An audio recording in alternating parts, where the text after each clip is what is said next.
ఎవరి మాటలు? ఉంటారంట అన్నాను. ఎవరది? అపవాది.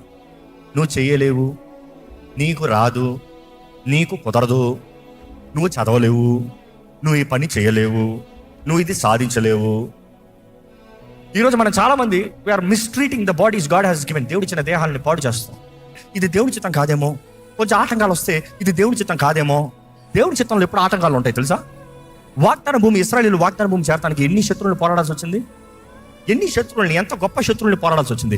ఎవరు పోరాడలేని కానానీలనే పోరాడాల్సి వచ్చింది కదా. వారి దృష్టిలో వీరు మెడతల్లాగా ఉన్నారు, అయినా కూడా పోరాడాల్సి వచ్చింది కదా.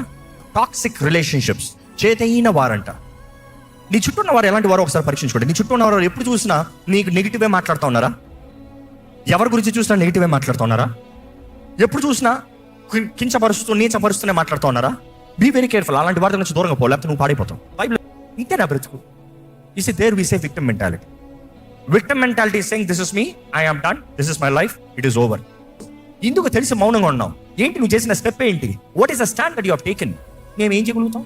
ఎందుకంటే విక్టిమ్ మెంటాలిటీ ఎప్పుడు ఏమంటారంటే, విక్టిమ్ మెంటాలిటీ కలిగిన వారు నాకు శక్తి లేదు, నేను పోరాడటానికి. దావీదు గొలియాతును ఎదుర్కొంటాం, రిస్కే. అవునా కదా? పెద్ద లైఫ్ రిస్కే. దానియేలు దేవుని నమ్మి సింహాల బోన్లోకి వెళ్తాం, రిస్కే. షద్రక్ మేషక్ అబ్దెనగోలు దేవుని మహిమ చూస్తానికి ముందు వారు రిస్క్ చేశారు అగ్నిగుండంలోకి వెళ్తానికి. పేతురు కూడా ఆ దోణలో నువ్వు దేవుడు అయితే, నువ్వు యేసు అయితే, నువ్వు చెప్పింది ఎవరో అయితే రిస్క్, నేను కూడా వస్తాను, రిస్క్. నువ్వు ముందుకెళ్తాం, కానీ ఇది అడ్డు ఉంది. దట్ డస్ నాట్ మీన్ నువ్వు ఇక్కడ ఉన్నావు. దేవుని చిత్తమైనా అడ్డు ఉంది, ఇట్ ఇస్ ఫైన్. దేవుని చిత్తమైనా పో పో పో పో పో దేవుని చిత్తమైనా పో. నువ్వు తీయవలసిన అడుగు రిస్క్. నే వి సే ఫెయిత్.